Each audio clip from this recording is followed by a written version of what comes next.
Hello, everyone. Welcome back to another episode of Liv's Thoughts. We have Liv's niche thoughts today. We're talking about a very niche topic, something that has made me question my entire belief system over the past week and has thrown me for a loop. I've refrained from making a video on this until I had my kind of full thoughts in order because I want to not prove my point, but I want to make my point come across very clear when I'm talking about this. So if you're interested in consciousness and this idea that our subconscious is our reality, this video is for you because I have an interesting question to ask you involving art, your subconscious, and the way you act and are. Now, as we know, and as we used to talk about a lot on this channel, I've kind of moved away from talking about this too much, but a belief I genuinely have is that what we consume is how we behave and act in this world. So if you're consuming a lot of negative, dark stuff, it's kind of like that trap where like you're sad, so you listen to sad music to make you even more sad. That sort of trap in life though. So when we are in a sad headspace, we tend to do things that comfort our sadness instead of try to move away from that sadness. So our subconscious is programming our reality to evidently be sadder almost, like because of the content we are choosing to consume. And I had a discussion with one of my friends like 2 months ago about how when people listen to more rap music, they tend to swear more. When people like what you ingest is who you become pretty much.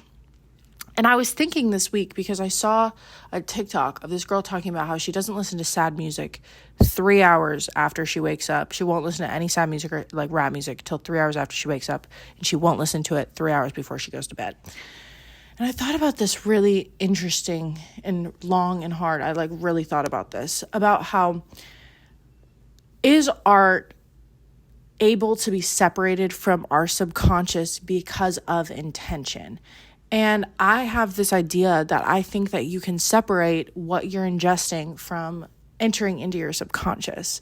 And I might be really wrong on this, and this might just be kind of something I'm thinking of because I really do enjoy sad content.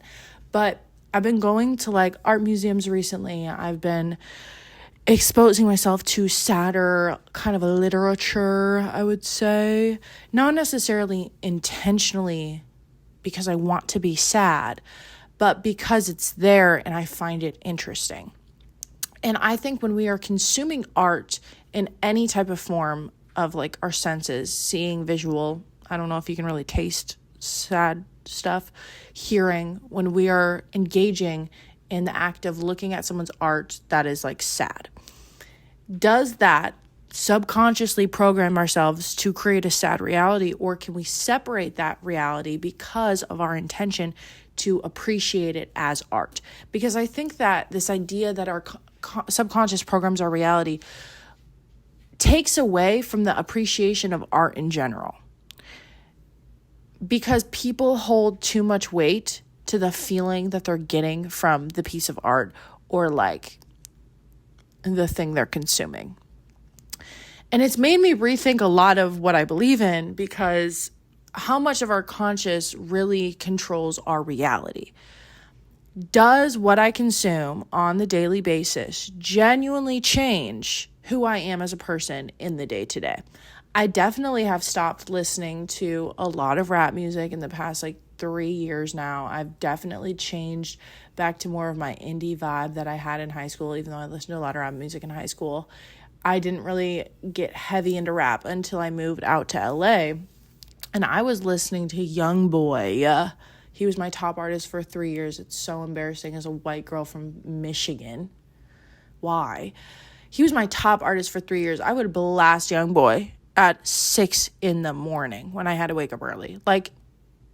Talking about killing people, pretty much gang raping bitches, so much awful shit, just poured into my ear all the time. And I genuinely believe I was a worse human being at that point in my life. But I also think I was a worse human being because of the situation and circumstances I was in and the way I saw the world. I automatically saw the world. I kind of had a pessimistic attitude towards living and being alive, and almost like this nihilistic approach to being alive, because this is the point in my life where I found out I had BPD and people are calling me crazy, and I just like felt like a crazy maniac in the world. So I was very pessimistic towards everything in life. And I don't know if that was because of what I was consuming or because I wasn't self-aware. Like, I did not have the self-awareness I have now, and I cannot even comprehend the level I was at before. I was so low on the level of self-awareness. It's fucking insane and ridiculous. But when I think about consuming like art and appreciating art, I think that you can set off your subconscious by creating intention. And I think that creating intention is something a lot of people forget to do often. Whether it is because they're choosing to meditate, draw, read, journal, like anything, genuinely anything throughout the day that is like self-improvement oriented. A lot of people don't set intention. They just do it just because they think they need to do that to become better. And I think that that's where, if you're never setting intention for yourself and training your brain for intention, you can get lost in the sauce of art being sad and that reflecting in your life. But I don't think that if you are someone appreciating art for being art and it happens to be sad, that is an ultimate impact on your life to make your life worse and will have an impact on your subconscious to make your subconscious equally as sad. And yeah, it's been a really interesting thing to think about, and really has made me question a lot of the stuff I believe in and a lot of the stuff that I know to be true. Because like your subconscious, when you repeat things over and over and over again to yourself, what do? You believe it becomes true.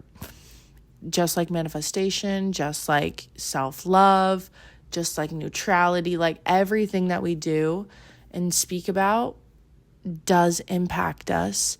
But I just think that when you're able to set an intention behind listening something because it's just so fucking good. Like this new artist that I found this week, not new. I've had her in my library for a long time, but I've never looked into her other work. Daffo, I think her name is, Daffo. Wow, beautiful fucking artist, bro. Like beautiful artist, but all of her songs, I'm like, damn, bitch, like you're pulling some heartstrings right now and really making me like, damn, like what the fuck? Really think about things and kind of not get sad about them, but relate it to my life and be able to have it be relatable, I guess, but in such a sad way. But the way she executes her music is so beautiful and so art. Like that's the best way I can put it. She is an artist, like a very, very good artist, and is producing art. And I just don't believe that when we are appreciating art for being art, it can be, I just don't know. It's like, I feel like I'm just talking in circles at this point because I don't have anyone to talk about it with. But let me know what you think, because this really is interesting to me and I think it's so fascinating and just cool. So yeah, that's pretty much all I had to talk about tonight. That's it. Okay, peace, love, and happiness. I love you all as always. Goodbye.